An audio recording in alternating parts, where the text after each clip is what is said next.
Welcome into another PFF college football preview show. Max Chadwick alongside Dalton Wasserman previewing the 6 biggest games of week 4. And Dalton, we'll admit, last week, it was kind of a tame week by college football standards. Only 2 ranked teams lost, and they came to higher ranked teams. We've got 4 ranked games this week. 4 games between top 25 teams. That's the most we've had all season so far. So it is going to be an absolutely loaded show that we've got today. Yeah, look, it may have been a slow week, but it's still the season of chaos. And you know what I like, too? We keep getting really good games on Fridays, too. Isn't that great? It feels like we're getting a really good game. It helps us so much. Honestly, when you talk about, we get Thursday night football, and I get to stress about the Jets this Thursday, but then we get Friday. We don't have that empty Friday where nothing's going on. We've been getting good Friday games this year. I kind of like how that's going, and then obviously the full Saturdays. And look, it's bound to be a roller coaster. I think, honestly, for our game picks, this was the hardest slate of games to pick. I know we're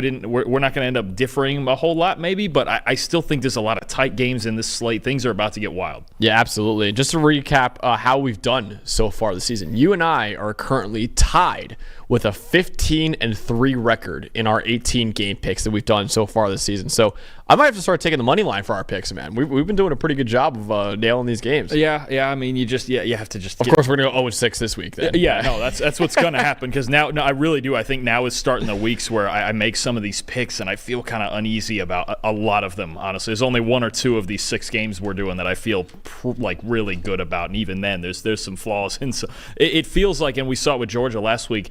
There's a flaw in every single team in the country, isn't there? Yeah. Like one that could really be concerning when it comes to national title hopes and playoff hopes and things like that. Of course, yeah. And you look at it right now, I mean, you mentioned the season of chaos. There's not a clear-cut, like, oh, this is the most unbeatable team right now. Like, every team I feel like is beatable, right? So it makes it a lot of fun. So let's start off with our first game we're talking about today. That is number 24 Illinois at number 22 Nebraska. Like you mentioned, it's a Friday night game, 8 p.m. Eastern time on Fox. And Dalton, the storyline for me in this game is this is the first time that there is a ranked game between Illinois and Nebraska in nearly 40 years.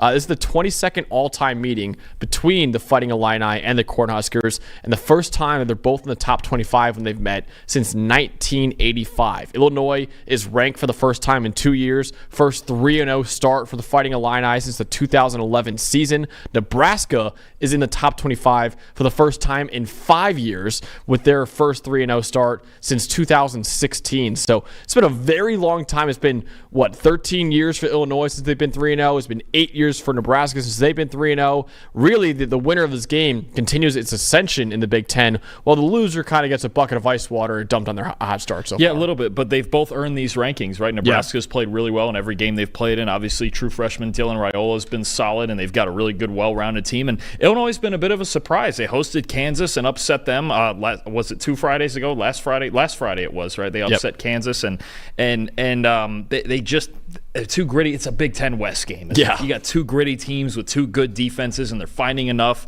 on offense, a little bit of balance, running the ball, getting a quarterback clean, and working through his progressions and things like that. So I think you have 2 very similar teams here playing in this game. So Dawn, you have the Illinois offense in this matchup. What should we be looking out for when Luke Altmaier and the Fighting Illini have the ball? Yeah, so I think the big thing that we talked about with last year's Illinois team was just there was a lot of dysfunction because of struggles on their offensive line, right? And it was just really something that going into this year we thought was an X factor, or it could be something that could derail them. Well, the interior 3 is the same as last year, and those are decent players, right? But I want to focus on these 2 offensive tackles real quick. The left tackle, J.C. Davis, a transfer from New Mexico, has been really solid for them. He was the 3rd highest graded guard in the country last year at New Mexico, behind Joe Alt and Talisi Fuaga. 72.7 overall grade, brought a lot of dependability to that left tackle spot. And then right tackle, Melvin Priestley, a transfer from Grambling State, one of the 6 highest graded guards in the country right now, and an 87.1 run blocking grade. He has been dominant up front in the run game,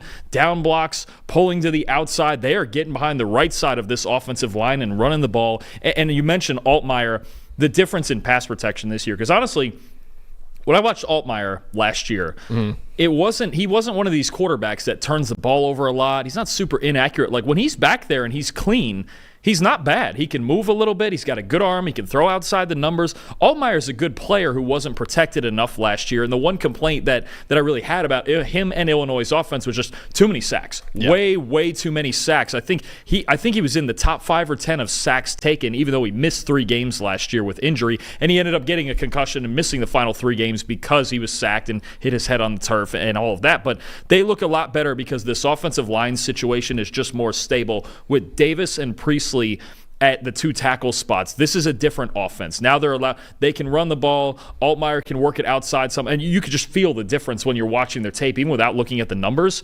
Altmaier has so much more space in the pocket to work with. It's just changed the look of this offense. Are they a spectacular, explosive offense? Not necessarily, but they're functional enough that they can score enough points and win with their defense. Yeah, absolutely. And my side of the ball is Nebraska, and for me, it's Dylan Raiola against his toughest test yet. Dylan Raiola really has impressed me through the first 3 games of his collegiate career. Right now, is a 76.4 passing grade that leads all true freshmen in the country. Former 5-star recruit. Obviously, he's capable of making any throw in the playbook, in Matt Rhule's playbook. But what really stood out to me, Dalton, something you mentioned in the Colorado game, in our review of that game, his maturity. He has done such an amazing job of taking what the defense gives him. You see sometimes freshmen come out here and they think, hey, I'm a former 5-star recruit. In high school, I just let it rip. And we scored 50 points a game. I threw for 700 yards a game. I threw for 8 touchdowns a game. And you see that, sometimes they come into college and think, oh, I would do the same thing, and it never happens that way. Raiola has come into college and say, no, I'm just going to take what the defense gives me. I know I have a good team around me. My offense is going to do well in the run game. My defense is going to do well as well. I'm not going to lose this game for us. He hasn't lost the game for Nebraska yet this season. And right now, so far this year, he has a 1.1% turnover-worthy play rate that is second among Big Ten quarterbacks. Only Dylan Gabriel has put the ball in harm's way less than Dylan Raiola so far this year. However, he'll now face a defense, though, that has forced plenty of mistakes from opposing quarterbacks. Right now this season, Illinois allowed a 46.5 passing grade this year with 1 big-time throw and 9 turnover-worthy plays so far. Jalen Daniels, Kansas' star quarterback, who was a top 5 quarterback in the draft according to Trevor Sikkema entering the year, had 4 turnover-worthy plays and a 44.9 passing grade against the Fighting Illini in that loss. Each of those, the 4 turnover-worthy plays and a 44.9 passing grade, that's the worst he's had since the 2020 season when he was a true freshman. And Illinois, Dalton, they run cover 1, meaning 1 safety and man coverage across the board, at the second highest rate in the Power 4 at about 55-56%, meaning they'll be daring Raiola and those receivers to beat them one-on-one. And so far this year, the one kind of fault you can find in Raiola, he has a 47.2 passing grade against man coverage this year. So I'm really looking forward to seeing how Dylan Raiola does and what is the best defense he's played all year. I'm with you. And Illinois is a really good defense. They have a really good defense every year, and that heavy man coverage is something they're used to, and they're one of the few teams that can run it at as high a rate as they do and still succeed. So I think what you're looking at is Raiola has to stay patient and wait for the shots, and we've seen that. I think his maturity and his poise, like you mentioned, they are his biggest asset right now, and this is going to be a game that could be won or lost by 1 mistake. Yeah. And it's those 9 turnover-worthy plays you mentioned. The reason Illinois upset Kansas is because they forced Jalen Daniels into turnovers, right? That's what they're going to do. They want turnovers. They want short fields for what is a decent offense, but not a spectacular and certainly not an explosive offense. I think the winner of this game is going to be the team and the quarterback that stays more poised, that just finds a way not to make mistakes. Don't take shots when you don't need to, right? And look, maybe the team who can run the ball, right? And I mentioned Illinois too. They got to block a big monster inside of for Nebraska and Ty Robinson, right? And they got a huge defensive line. Both teams have really big offensive lines. This is going to be a classic Big Ten West game. It really will be, Dalton. I think that's going to be reflected in our score predictions for this game. So who do you have winning this Friday night old Big Ten West showdown? I was kind of surprised that this game was a 9.5 point spread in favor of Nebraska. I think it's going to be a lot tighter than that. I do have Nebraska 19-16. I do. I think it's going to look like again, the Big Ten West. If we still had the division, you're going to get defense. You're going to get 4-yard carries left and right, and you're just going to find out, I think, which team can get to the quarterback, which team's pass rush can excel. And even you look at the grade profiles of these two teams, they're almost exactly the same. I mean, they're like the same team. It's good defense, it's physical football, it's spreading the ball around, and it's not making mistakes. I think it's going to be a tight game, a low-scoring one. 19-16 Nebraska. I think they're the home team, and I think Raiola's poise for such a young kid, it's such a big asset for them. Most other true freshmen, I would pick to lose this game, not him. Yeah, exactly. Yeah, I got Nebraska winning this game as well, 23-17. I do think Dylan Raiola will be more uncomfortable in this game than he's been so far in his college career. But I also think the Nebraska defense has really impressed me so far. I mean, they shut down Colorado in that game.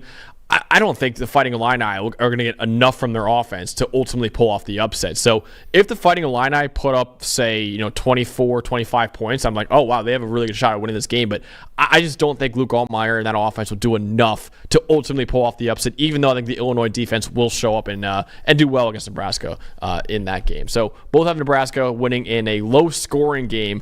Next one, talking about Dalton, on Saturday, number 11 USC at number 18 Michigan, 3:30 p.m. Eastern Time on CBS. The storyline, at least for me in this game, these are two programs that lost their first-round quarterbacks from last year, and they're handling it very, very differently. USC, obviously, Caleb Williams, number 1 overall pick. J.J. McCarthy, number 10 overall pick in the 2024 NFL Draft. For the Trojans, it's business as usual. Since Lincoln Riley became a head coach in 2017, every one of his 5 quarterbacks have gone on to be drafted into the NFL. 3 of them are Heisman Trophy winners in Caleb Williams, Baker Mayfield, and Kyler Murray. 4 of them are currently starting quarterbacks in the NFL, and Baker Mayfield, Kyler Murray, Caleb Williams, and Jalen Hurts. Of course, Spencer Rattler being the other one now with the New Orleans Saints right now. And Miller Moss is currently 4th among all quarterbacks in the country with a 90.8 PFF grade. And by the way, we have an excellent interview with Miller Moss dropping this week, by the way. We talked about this game, the Michigan game. Make sure you guys check that out. He was an awesome kid and really good interview. So I'm looking forward to that dropping on the channel this week. So make sure you guys stay tuned for that. Michigan, though, Dalton, they're having far more difficulty replacing J.J. McCarthy right now. Davis Warren has already thrown 6 interceptions this year. That's tied for the most in the Power 4, and he was benched following a 58.3 passing grade against Arkansas State this past weekend. His replacement, Alex Orji, has 7 career passing attempts and will make his first career start against USC this weekend. So, again, like I said, USC, business as usual. They have a brand new quarterback who's excelling and under Lincoln Riley. For Michigan, they're really struggling to find their next quarterback after J.J. McCarthy. Absolutely, and that's what I'm looking for is the switch to Orji in this Michigan run game now. It feels like they have to do this. I mean, they tried Warren, who's more of a true passer than Orji is in the pocket, but 3 interceptions last week against Arkansas State. You just can't have it, right? And we saw him struggle early in the Texas game. We were there for that. I think they've just accepted this early that if they're not going to find much in the passing game, let's just run the ball just about every play and just run it down people's throats. We're run blocking better than we're pass protecting. We've got 2 good backs in Kalel Mullings and Donovan Edwards. Alex Orji's more of a rushing threat than Davis Warren is.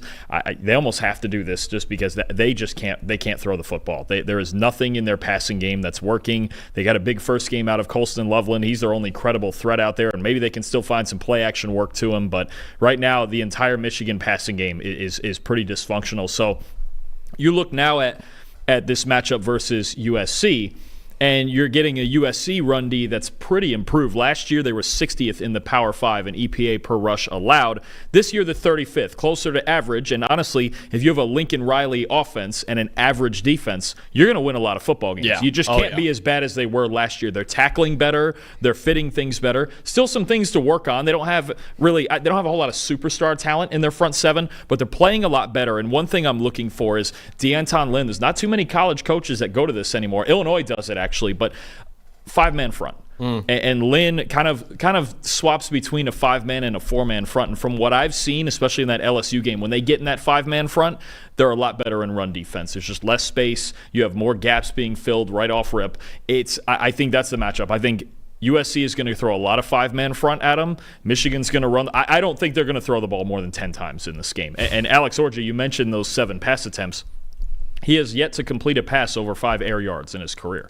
I mean, Michigan already didn't have anything vertically. At this point, they're just going to try to run the ball almost every play, and Orji will be a threat in the read option game and all of that. But if they get stopped on first and second down, I really don't know what they're going to do. So this is a fun test, I think, for D'Anton Lynn's defense on the road at the Big House with a new look that they haven't seen a whole lot of on tape. I don't know, we don't know how much Sharon Moore has in the book for Orji, or if it's just a handful of plays and that's all he can handle, right? Like you mentioned, it's his first career start, but I think it's still a big game. It's obviously a big game just to win for USC, but it's a big game once again because they were good in the run game against LSU, pretty good, right? Mm-hmm.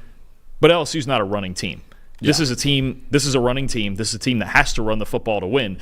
If USC stops the run in this game, I think we start having bigger conversations about them because we know how good Miller Moss is. We really do, and he's been phenomenal this year. And really, Dawn, my matchup I'm looking for in this game, can Michigan cover USC's receivers well enough for the defensive line to get home? Michigan has the number 2 D-line in the college football, at least entering the year in my rankings. And honestly, Dalton, they have a strong case to be number 1. Right now, Mason Graham and Kenneth Grant are currently top 15 prospects on PFF's 2025 NFL Draft Big Board. Mason Graham, the number 1 overall player on the 2025 NFL Draft Big Board. But the best way to really neutralize that defensive line, that terrific defensive line, is to just never let them even have a chance of getting the quarterback. And Miller Moss, right now this year, has an average time to throw of 2.21 seconds. That is the 3rd fastest among all quarterbacks in college football right now. And also, that's a stark contrast to the style of play that USC was used to under Caleb Williams. Because Caleb Williams, like you remember,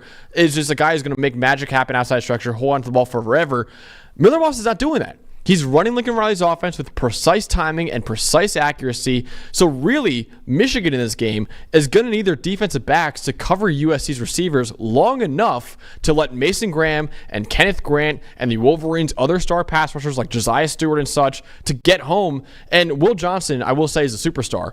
But Michigan is still only 79th in the country with a 73.4 coverage grade this year. So Will Johnson is really locking down one side of the field, but Michigan's had problems just defending every other side of the field right now. And yeah, I think that Miller Moss and those stable of weapons they have, it's not like it's just an Arizona passing game where it's one receiver you got to keep an eye on for. They have a bunch of receivers that that Miller Moss can go to there. So I think Michigan's secondary's got to step up in this game and allow Mason Graham and Kenneth Grant to go. I mean, that matchup against Jonah Monheim is must-see. I can't wait to watch that, but they need to cover them long enough to make Miller Moss pause for just a second and allow the pass rush for Michigan to get home, because otherwise, I think USC's got a clear advantage offensively in this game. Yeah, I mean, or the other question is, do you do they've done in some other games, and do you man up and just try to blitz him and get to Moss before he can find that timing and before he can find those guys outside? I mean, the one thing I noticed in the Texas game, and if you don't think Lincoln Riley saw it, he sure did. Yep. 9 of the first 10 Texas passes went away from Will Johnson, and they only targeted Will Johnson once that whole game. Look, if you can't beat him,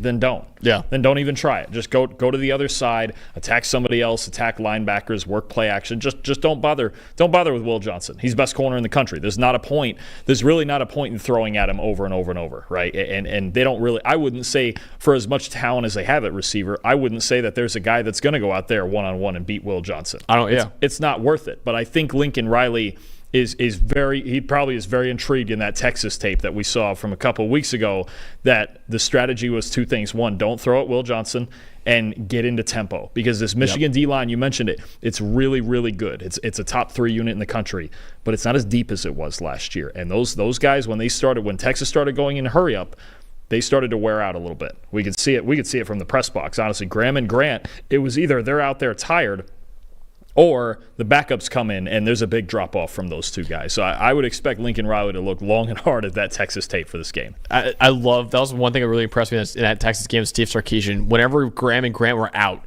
he immediately went no huddle, and they were not allowed to get back on the field. Like, I was keeping an eye on Mason Graham on the sideline, and after every play, he was trying to get in, and then he's like, nope, it's no huddle. I can't get in now. So that was really impressive. Maybe Lincoln Riley takes a page out of Sark's playbook and does that against Michigan in this game. Dawn, ultimately, does Michigan lose once again at home to a ranked team, or do the Wolverines get back on track? I'm taking USC. I think that Steve Sarkisian Texas performance, I think, is going to help Lincoln Riley a lot with his strategy on offense in this game, and I think Miller Moss understands that there's no reason you have to force this. This game might start out a little bit slow. Michigan's defense will be fresh at the beginning. They're coming off a pretty good week, right?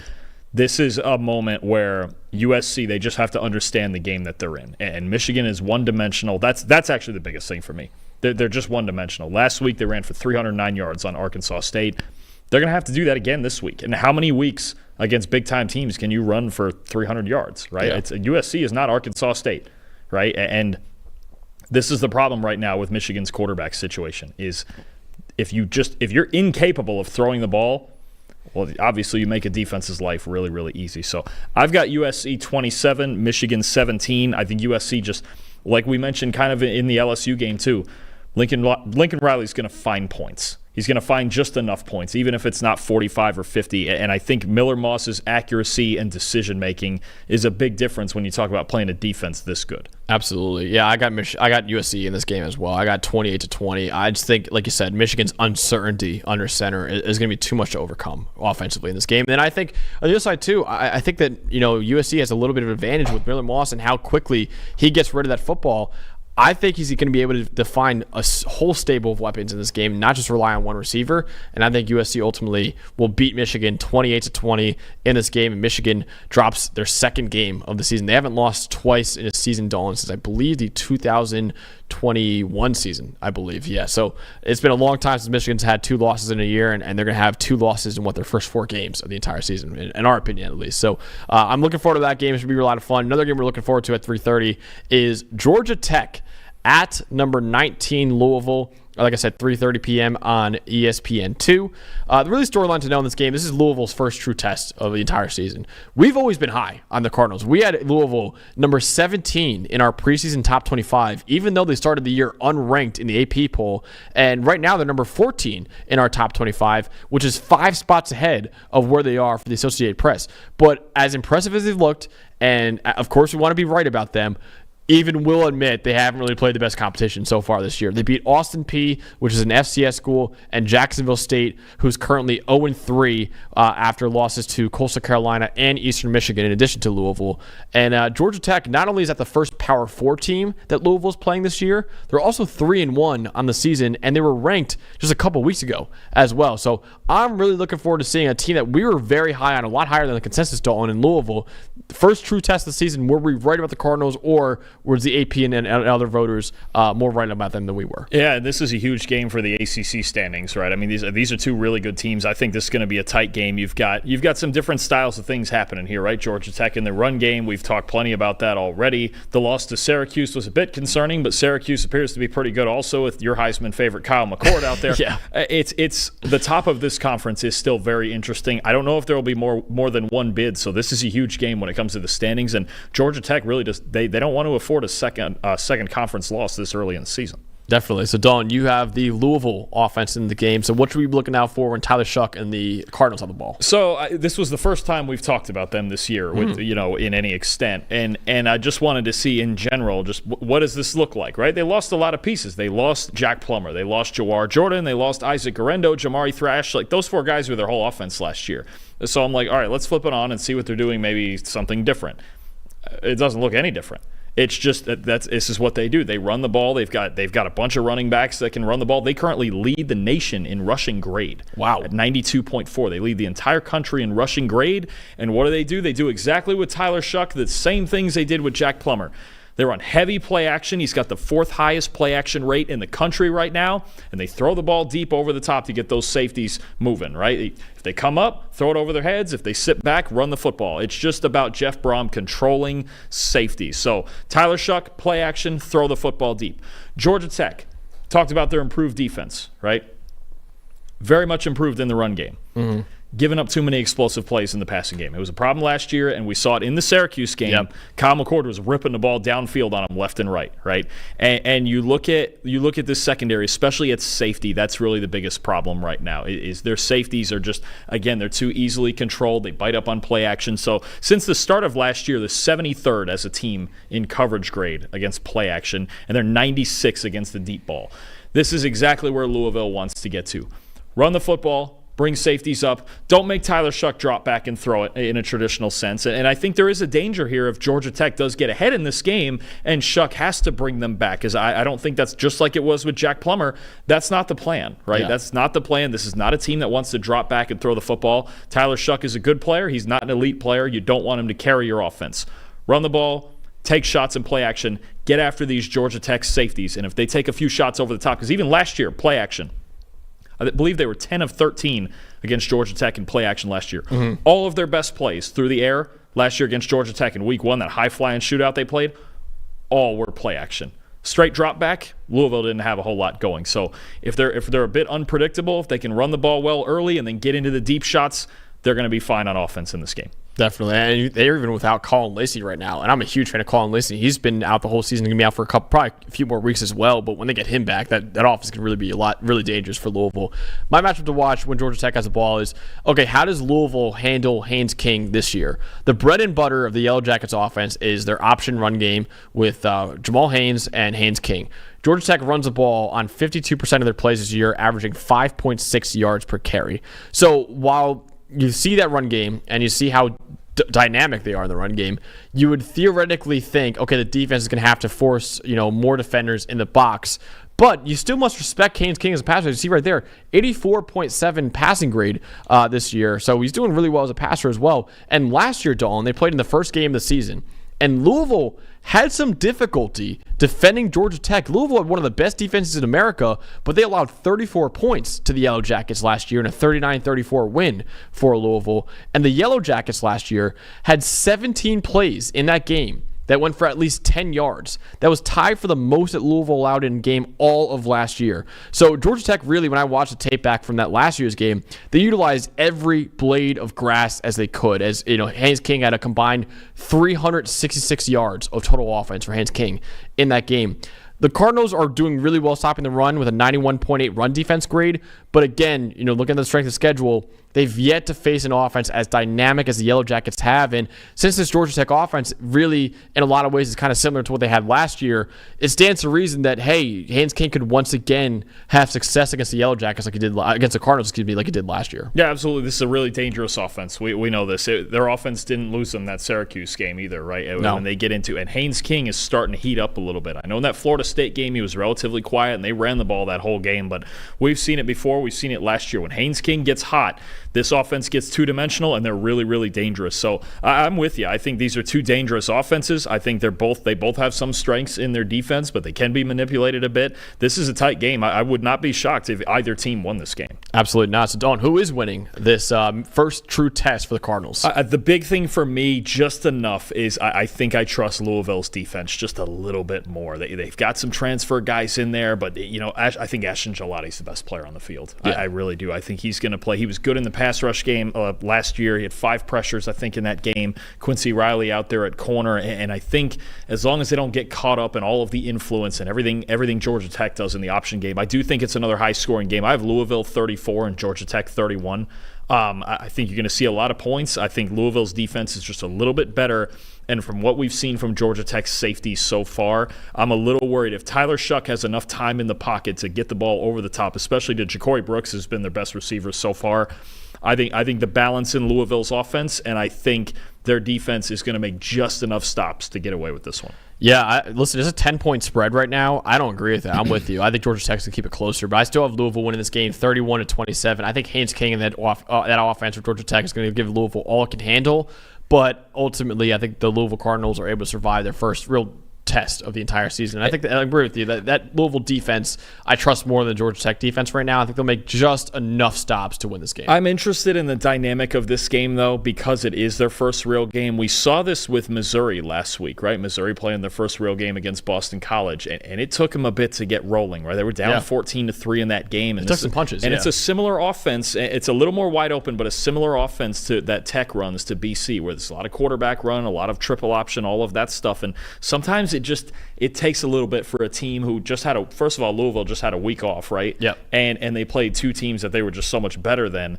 Getting into your first real game and getting up to that tempo and coming out of a week off, I'll be curious to see if they're ready to how ready they are to play early in this game, because you really don't want Georgia Tech getting out ahead early with their run game. No, and Georgia Tech is used to having difficult games, right? They played Syracuse, obviously the best team in the country, and they played Florida State as well. So, Georgia Tech obviously is going to, I think, give it Louisville all they can handle, but we both have the Cardinals winning in a close one. Just riding the orange. I'm riding the orange all year, man, all year. Next, what we're talking about is a top 15 matchup, Dalton. Number 12, Utah, at number 14, Oklahoma State, 4 p.m. Eastern Time on Fox. The storyline for this game is pretty simple. The winner of this game is the new favorite in the Big 12. Right now, Utah and Oklahoma State are 2 of the 3 Big 12 teams that are currently in the top 15 of the AP poll. They, as I said before, Utah number 12, Oklahoma State number 14, and Kansas State is sandwiched right between them. We'll get to the Wildcats in a little bit. They're number 13, though. Right now, Utah, the current betting favorite to win the conference at plus 250, and the Cowboys are third at plus 475, according to DraftKings Sportsbook. So really, the winner of this game is pretty much guaranteed to be the highest ranked team in the new AP poll that comes out, and the new favorite to win the conference, while the loser of this game will suffer kind of a major setback in what's the most wide open Power 4 conference right now. Yeah, absolutely. I mean, there's so much competition at the top. And the fact that in the first real conference week, I know we had K-State and Arizona last week, but it was a non-conference game. And even Utah had the same thing with Baylor. Now, I mean, I'll tell you what, they're not warming us up at all. They're just digging right in. Let's just send Utah to Stillwater for the first conference game and let it rip. I mean, this may be the most unpredictable game of this whole slate, because you've got 2 teams that they're riding some kind of ambiguous things right now. Cam Rising with his injuries, and Oklahoma State certainly has not looked perfect, even though they're undefeated. And then you know how it is. Every year there's 2 or 3 games in Stillwater where it's a circus. Just weird, weird things happen. Yeah, I mean it's and I think Utah last year had big home road splits, right? They handled their first road assignment pretty good without Cam Rising last week at Utah State. Struggled in the first half, but it's a weird one. This is a weird game, and I think there's so many different dimensions to it that I mean, to start off Big 12 play with this is with really not a whole lot of data with either team against big time teams. There's a lot of different ways this could go. And Dawn, you have the Oklahoma State offense in this game. It's been kind of surprising how the Cowboys have looked offensively, and they're kind of relying on a different player than we would have thought entering the year. So tell us more about the Cowboys offense. It's maybe the weirdest study that we've had for any offense so far, because obviously, when we came into the year, we thought the Doak Walker winner, Ollie Wharton, was going to just propel this team as far as he could take them, right? And that's not the case. Right now, 69.5 rushing grade, 3.2 yards per carry, and he does not have a run longer than 12 yards this year. He does not have a single 15-plus yard run where I believe, did he lead the nation in them last year? Yeah, he did. He led the nation in them last year, and through 3 games, he doesn't have a single one, just 12 yards. He's getting stopped at or just before the line of scrimmage a lot. Defenses are penetrating and making him stutter behind the line of scrimmage. And you mentioned it about last year's team, and it's a little bit better this year, but not significantly, about their run blocking. Too much penetration happening and too much allowing Gordon to stop his feet, right? And I think we used to see something like this. Remember the days of like the Tennessee Titans when Chris Johnson used to have days where it was like 10 carries and 20 yards. Yeah. This is what used to happen: is make him stop his feet, don't let him get to full speed, right? And then just rally to tackle. Right now, their run game is not what's carrying them. It's Alan Bowman in the passing game. Yeah. And look, he's been good. He was really good late in the game against Arkansas. And their receivers, Dejon Stribling, Rashad Owens, Brennan Presley, that's the core of this offense right now, is the quick passing game and Alan Bowman getting the ball out. And by the way, we get a matchup of 2 7th-year quarterbacks. Real quick, did you see the stat? So this weekend, we have Caleb Williams and the Bears against the Colts. Their combined age is 44 years old because they're both 22. This game, Dalton, between Alan Bowman and Cam Rising, the combined age is 49 years old. Yeah, what is it? Rising's 25 and Bowman's 24. Yeah. I mean, they've certainly there's no lack of experience in this game, and Bowman's certainly been plenty of places also. But this is just where we're at right now with Oklahoma State's offense. Until they get Ollie Gordon going, it's Alan Bowman and these receivers making things happen. And Bowman, look, last year had the 13th fastest time to throw in the FBS. fastest. This year, that's up to 8th. I believe it's 2.27 seconds that I saw. He gets rid of the football quickly, but that doesn't stop him from making big throws. He will chuck go balls down the sideline until it works. So Presley's really good in the slot after the catch. Stribling and Owens have good size, both at 6'2". They can make some contested catches. He'll chuck the ball deep to him. But right now, I think the matchup I have to look for, unless we see Ollie Gordon get it rolling more than he has the first 3 games, it's those 3 receivers against 3 talented corners for Utah. You have Zamiah Vaughn, Elijah Davis, and Smith Snowden. Look, since the start of last year, Utah, they have the 12th best EPA per pass allowed in the Power 5 on throws under 2.5 seconds. They play single high, they get in your grill, and they don't let you have easy throws. Yep. So if they don't make easy throws and quick throws available to Bowman early in this game, and Gordon's not working, then I'm not exactly sure where Oklahoma State goes on offense, because this was not a team designed to win with the passing game primarily, right? It was supposed to be Gordon and then the passing game supporting it, not the other way around. So they either have to get Gordon going, or Bowman's going to have to really play at a special level in this game to win. It doesn't look like Gordon's just like missing a step from last year a little bit. Laterally, yes. Yeah. I think the straight line speed is still there, but what I'm seeing is that when his feet stop like around the line of scrimmage, everything just stops. And teams are rallying, and I'm not sure if they need to take more shots early or it's hard to say, because there's something about it that looks different. I don't think they're doing anything different schematically. They're running the same schemes. There's nothing different than that. Something looks just a half step off, and he's stopping his feet, and he's just not quite getting started again once he stops them. Yeah, and Dalton, on the other side of the ball, mine's pretty simple, honestly. Okay, can Cam Rising, is he healthy enough to take advantage of a vulnerable Oklahoma State defense? Because this past week, he missed the game against Utah State with an injury to his ring finger on his throwing hand. Apparently, he needed stitches on his ring finger on his throwing hand. Dorian Singer, one of Utah's best receivers, said that Rising will play this week against Oklahoma State, although it is unknown how much his injury will affect him. And if Rising is at or even close to 100%, Utah could take advantage of what's been a subpar pass defense for the Cowboys. They're right now the 6th worst Power 4 team in coverage grade at a 60.6, and they've allowed 7.6 yards per pass. That's the 10th most among Power 4 teams this year. So Utah's ground game hasn't really been great so far this year. They kind of really have relied on the passing game. And really, it comes down to, is Rising healthy enough to take advantage of this? And if not, and if they have to rely on the run game, then I think Oklahoma State has an advantage defensively in this game. So I think, honestly, this game, for me, at least in my prediction, it came down to whether or not I think Cam Rising is healthy enough. If he is, I think Utah's going to win this game. If not, I think Oklahoma State's going to pull it off. Yeah, I agree. And look, Micah Bernard's been good in their run game, but the most dangerous players in this offense are Cam Rising and Brant Kuithe, right? And those are the guys this is going to run through. They've got some talented pass catchers. They got a couple of talented backs, but they need Rising and Kuithe to be healthy, and that's why those two guys are the reason they were considered the Big 12 favorites. So you're absolutely right. And honestly, my prediction, I'm going to make the assumption that if he's healthy enough to play, he's healthy enough to be something that looks like Cam Rising. A big problem for me in this game also, on top of Oklahoma State's offense being kind of weird and backwards, is Colin Oliver being out.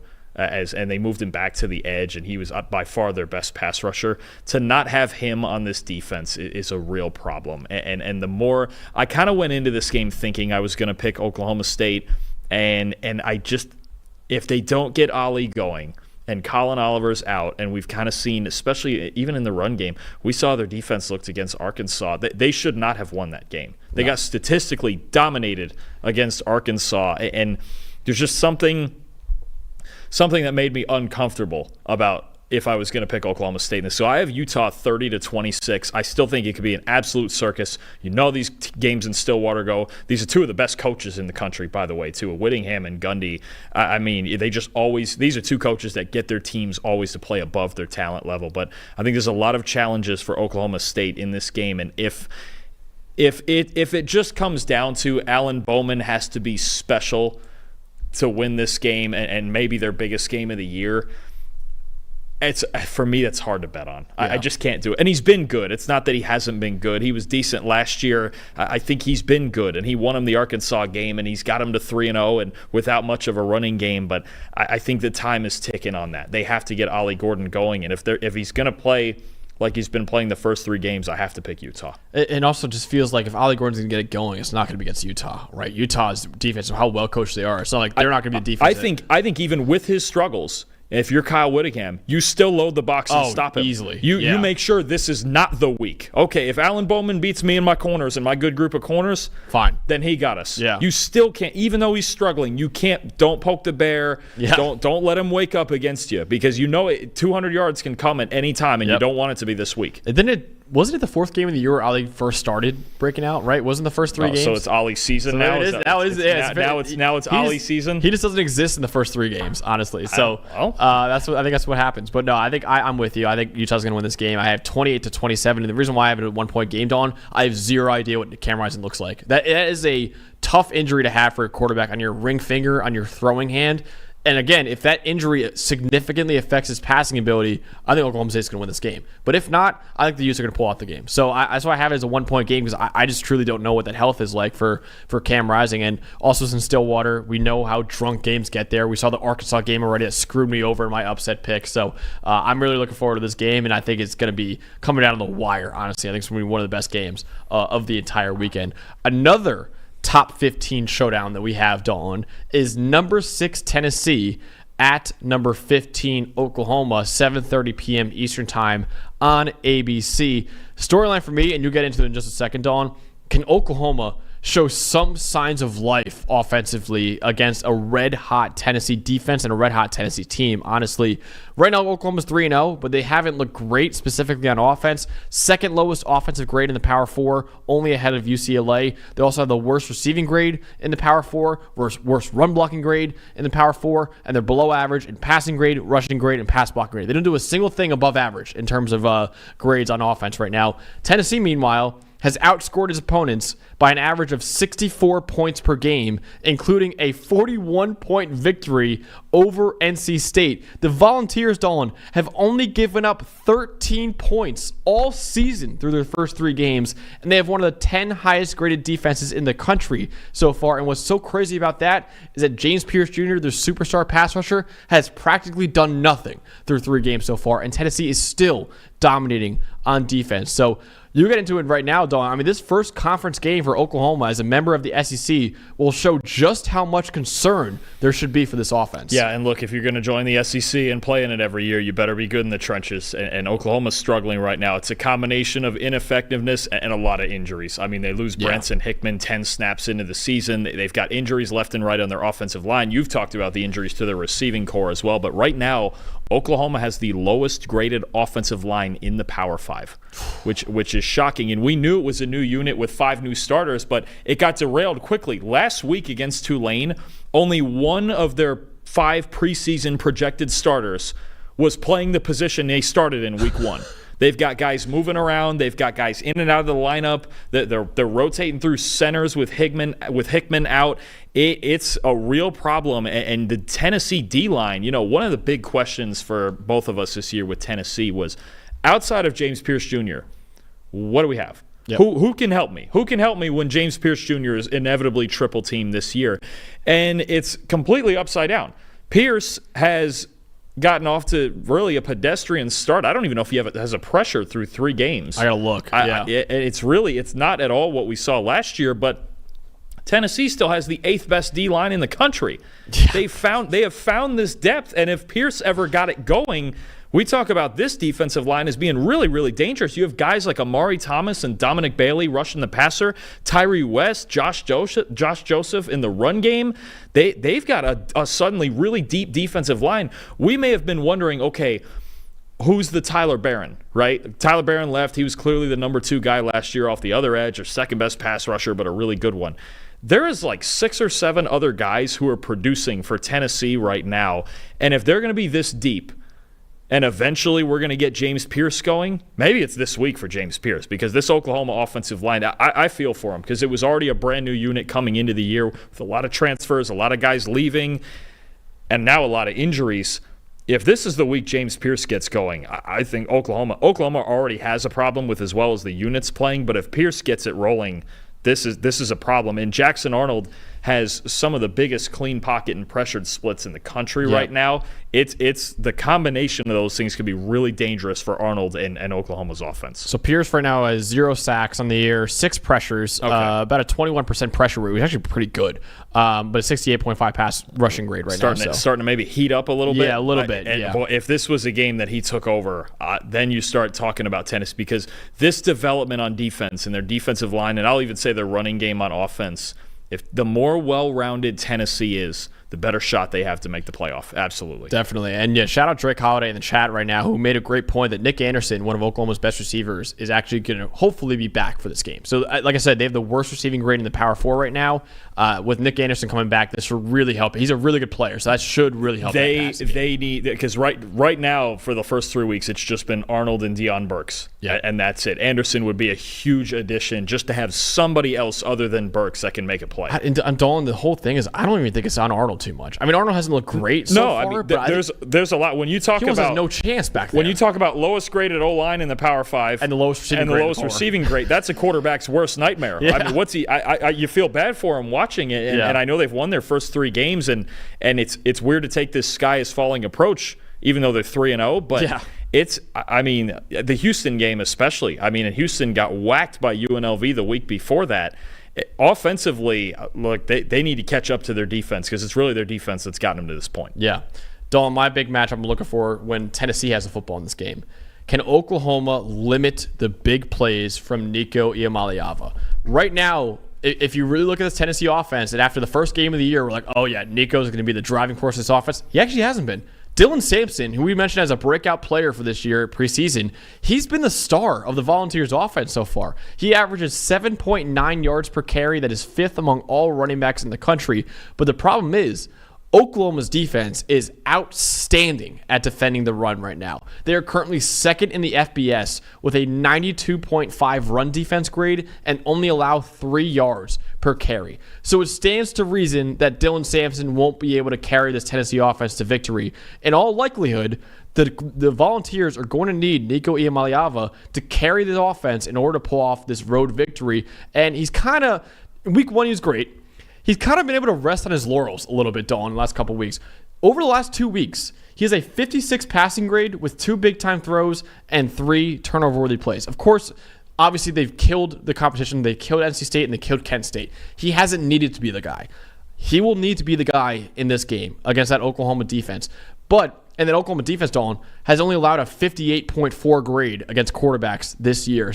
And those quarterbacks against Oklahoma have 1 big-time throw and 5 turnover-worthy plays against the Sooners. So I don't think this is the game that Dylan Sampson, like he has done in the last couple weeks, could just carry the Tennessee offense to victory with Nico just being pedestrian, like you said.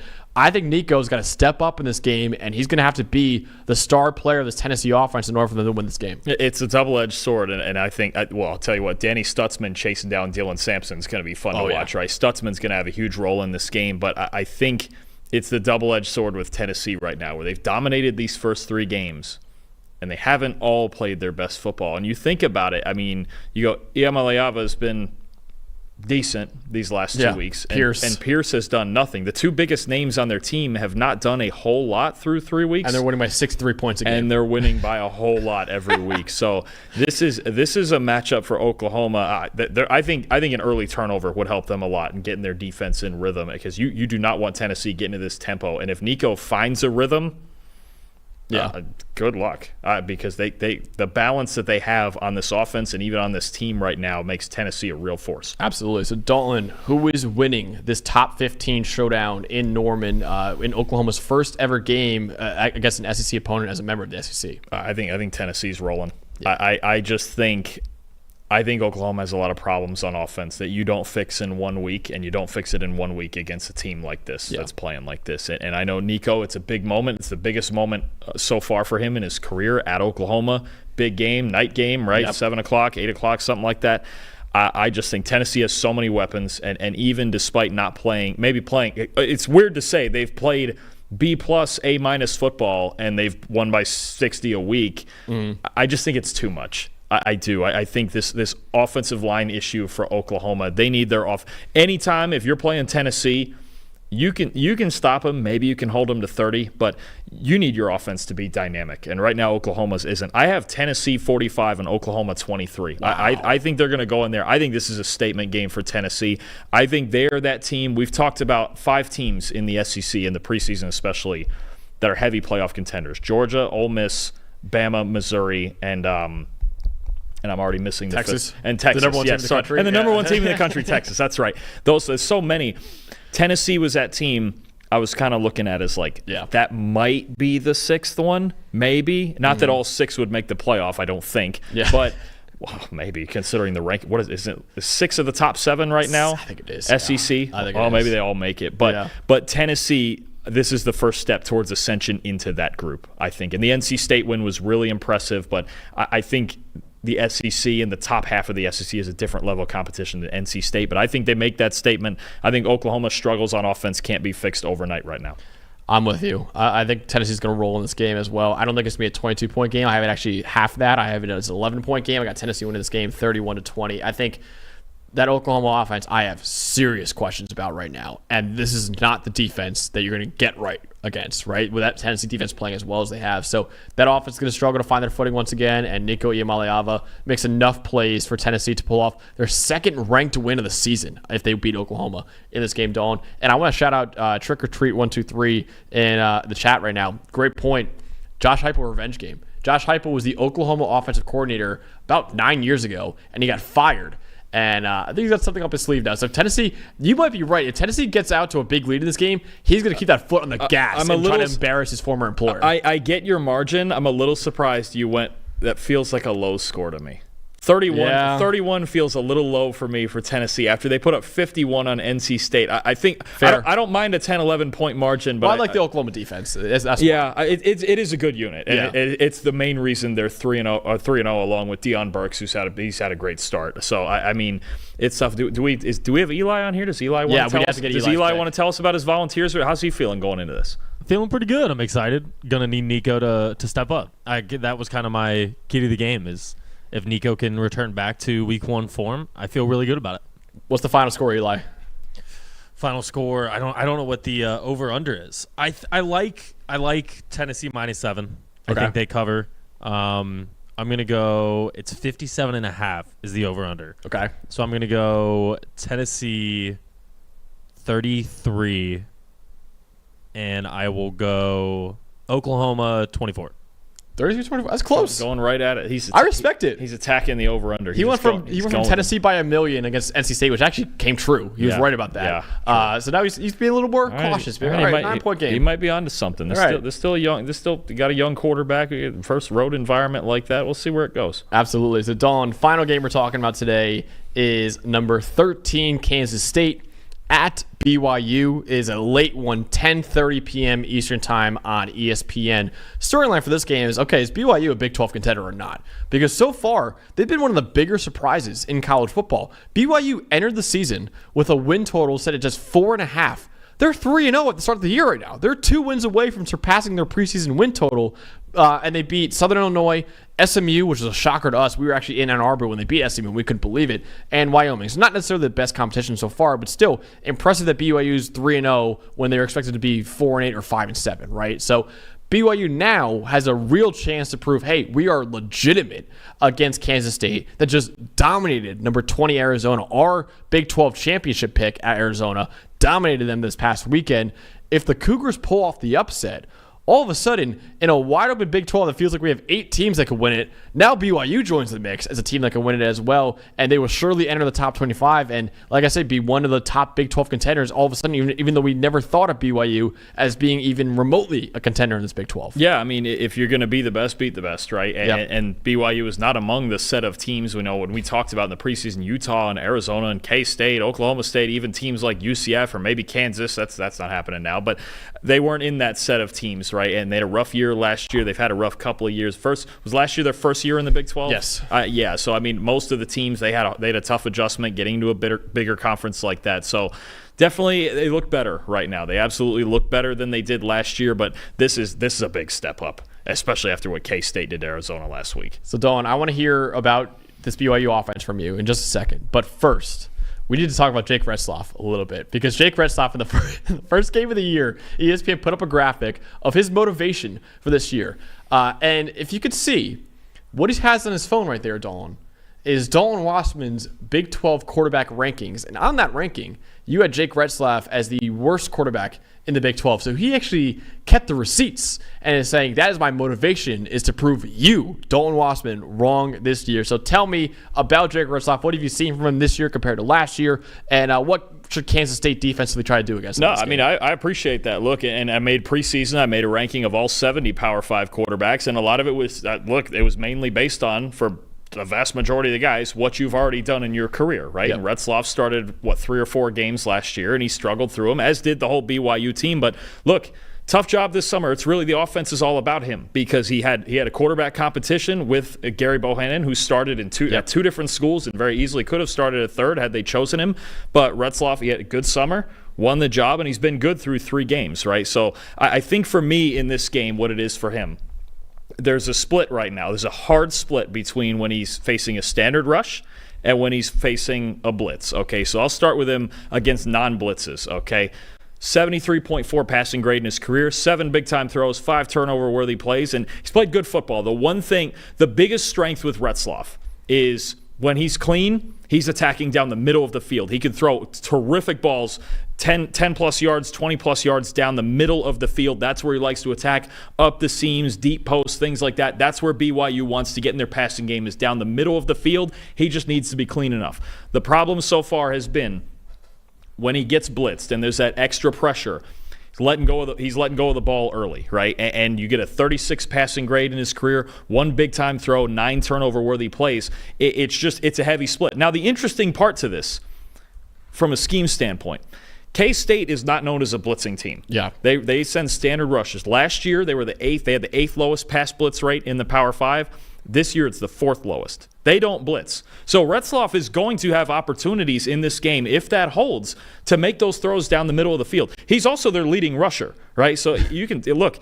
That's just the way it is right now for BYU. They don't have a ton of run game by design. He has to go back there and win games for them. When he's clean and he sees a standard rush, if teams don't go after him, he could absolutely do damage, especially, like I said, down the middle of the field. He's one of the better passers in the country, absolutely, and he's certainly improved through the offseason and into this year. This is a bigger test, though, because you've got K-State's running game. Who knows where the time of possession goes? So the opportunities he gets, if K-State doesn't ratchet up the pressure, this is very much to me like last week when we had Boston College, Missouri, and I said, how much heat are they throwing? How many are we doing more? Are we blitzing more than usual? And BC blitzed a lot, especially early in the game. They threw more at Missouri than they normally do. I'm curious to see if K-State sees this and goes, are we gonna heat him up? Because it isn't. They're 3-0.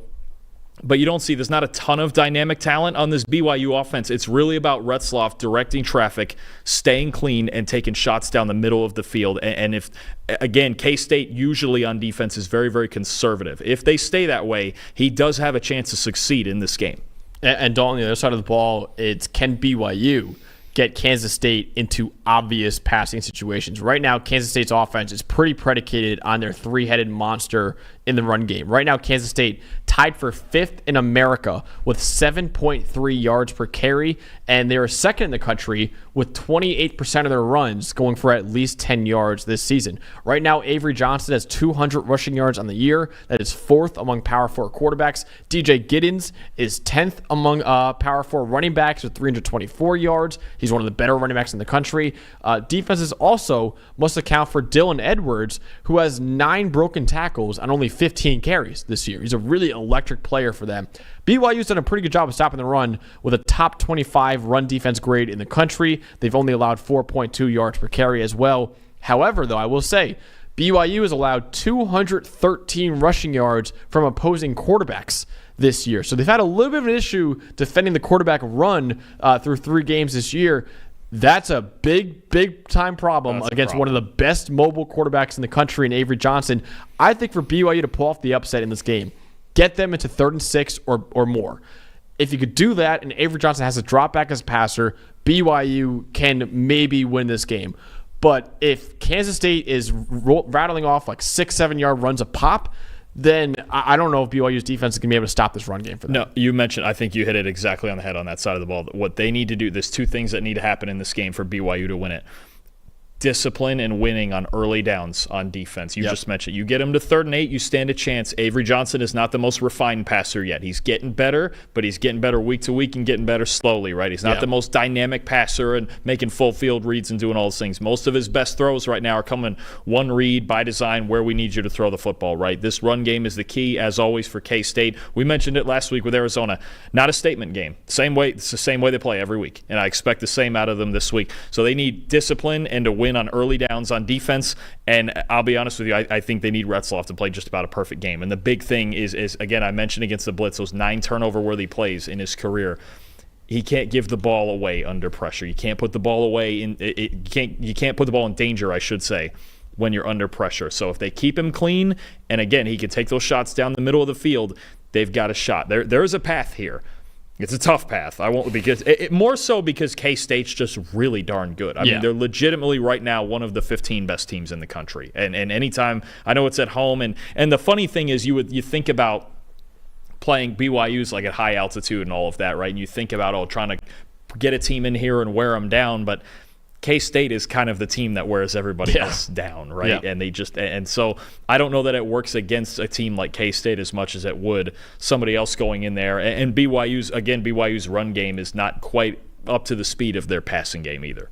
So, Dalton, will Jake Retzloff once again prove you wrong and the Cougars pull off the upset here, or do you think the Wildcats are going to win this game? Look, I love when guys are motivated. I really do, because the more good football players and the more good football teams we get, the more entertaining games we get. Honestly, I hope he is really good. I hope he's really good in this game and we get a tight game.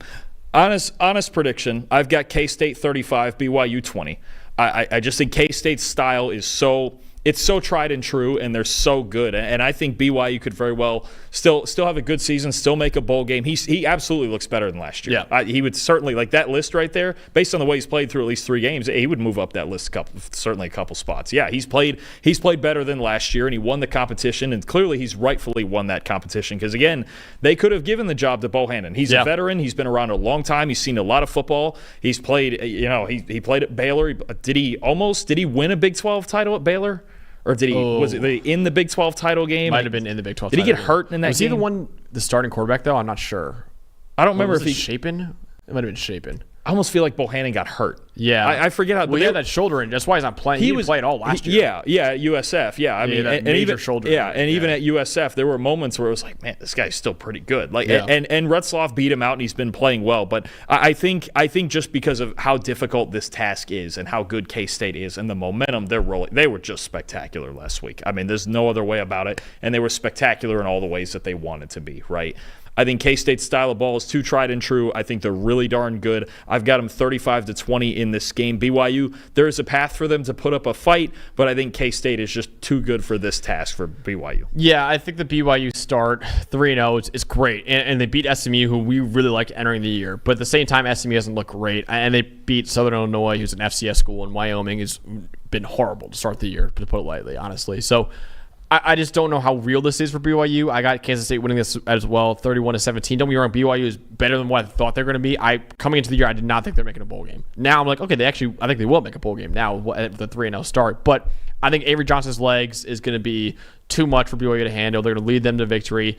And I think BYU comes kind of crashing back down to earth a little bit with their first loss of the year. And Kansas State's first Big 12 win of the season, Dalton, because remember last week that Arizona game didn't count to the Big 12 standings at all. So Kansas State gets its first official Big 12 win over BYU. Before we go, though, Dalton, we have to give out our upset picks. But before we do that, I want to shout out one of the helmets that is on this desk right now. That is the Florida State Seminoles, where you did not notably go to college. Because I have the Syracuse one always here. That's where I went to college. Why is the Seminoles on the desk and not your FAU helmet? So in my fantasy football league, like right before week 1 last week, the group came to me and said, I don't know where they came up with this or if they were talking behind the scenes or what, but they were like, hey, if one of us beats you in fantasy, you have to put a different helmet on your side, and they get to choose, right? And they get to choose the helmet. Okay. And I was like, okay, so if you tuned in on Sunday for the review show, I was supposed to do it last Tuesday, and we forgot to do it. I got beat. I'm so annoyed because I have the fourth most points in my league, and yet I'm 0-2. So I've had some bad luck in these first two. I'm 0-2. So the first one, I had an Ole Miss helmet there on Sunday. My friend that beat me, after we went to FAU, he worked at Ole Miss for a bit, so he wanted an Ole Miss helmet. Just followed Lake Kiffin everywhere. Yeah. Yes. This time, another one of my best friends beat me. Michael, right? Micah's wife, Shannon.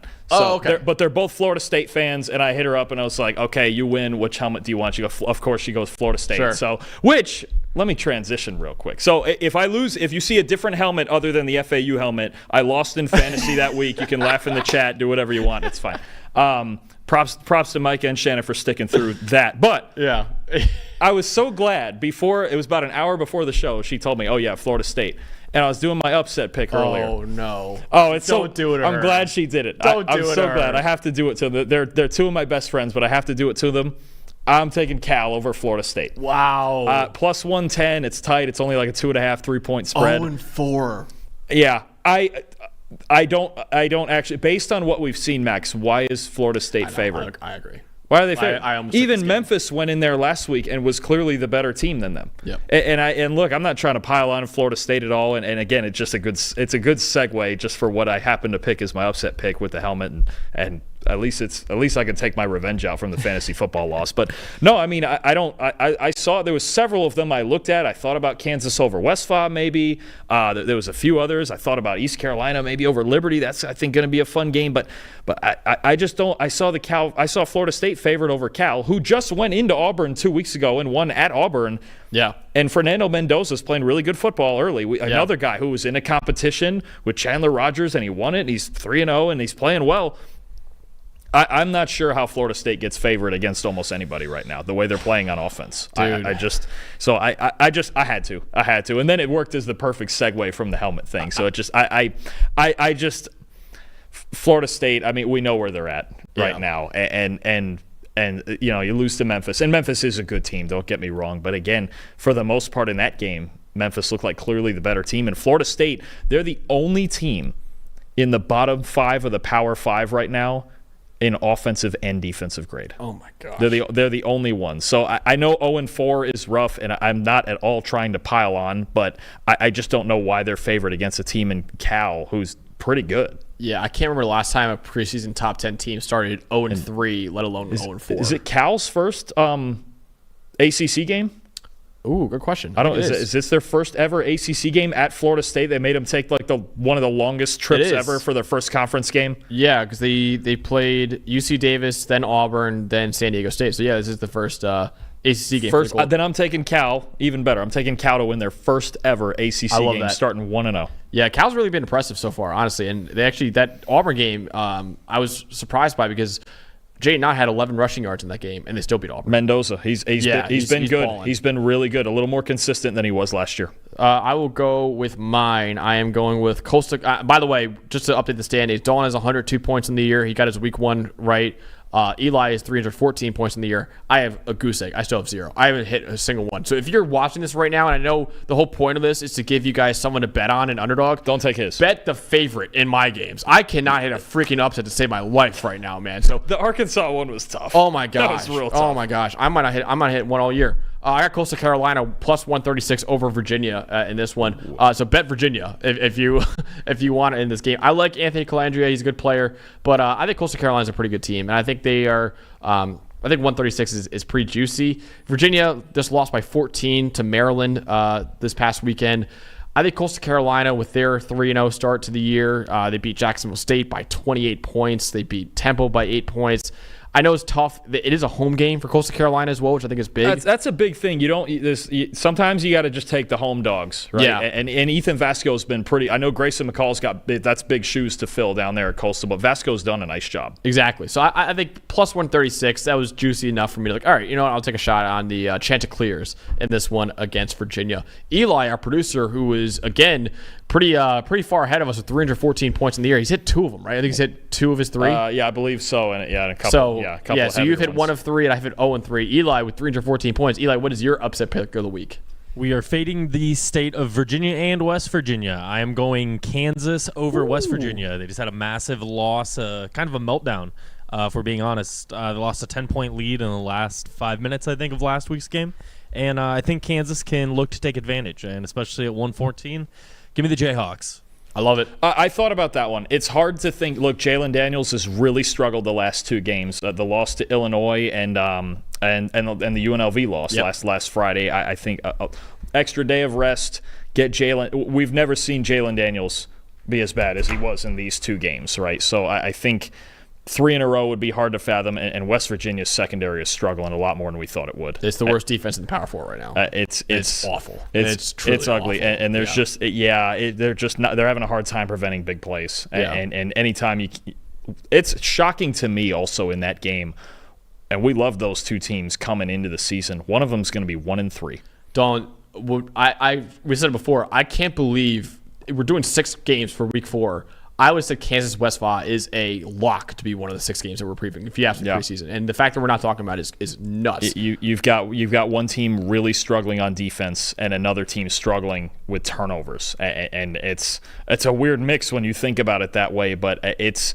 Again, I totally get Eli's pick, though. It's one I thought about. I have a hard time believing that Jalen would go 3 games in a row where he plays like that. They basically had the 2 worst games of his career back-to-back. When I was studying the Florida defense, the numbers just to find like how bad they've been this year, the only defense that's been worse in basically every metric has been West Virginia in the Power 4. So, that defense, I think this is a very big get-right game for Jalen Daniels and that Kansas offense. And for both of them. Look, honestly, I mean, if West Va can turn it around a bit, if they can get a win at home too, but Eli's right. That was a tough loss last week. Yeah, so it was. I understand you lose to Penn State. Penn State's better than them. I think we've learned this by now twice already. That was a game against Pitt. I know it's backyard brawl. It's a big rivalry. It's a big old school Big East rivalry, right? But I expected West Va to win that game, and they're just struggling. They're struggling to make stops right now. Yeah, definitely. So that's what we got for our preview of Week 4 of college football, the 6 biggest games. Once again, Sunday morning at 9 a.m., we will be going live with our Week 4 review show, reviewing the biggest results from what should be a wild week of college football with 4 games between top 25 teams, the most we've had all season. So enjoy this Saturday, and make sure you guys tune in on Sunday for our review show. For producer Ty, producer Eli back there, for Dalton Wasserman, I'm Max Chadwick, and we'll see you guys Sunday morning for our review show.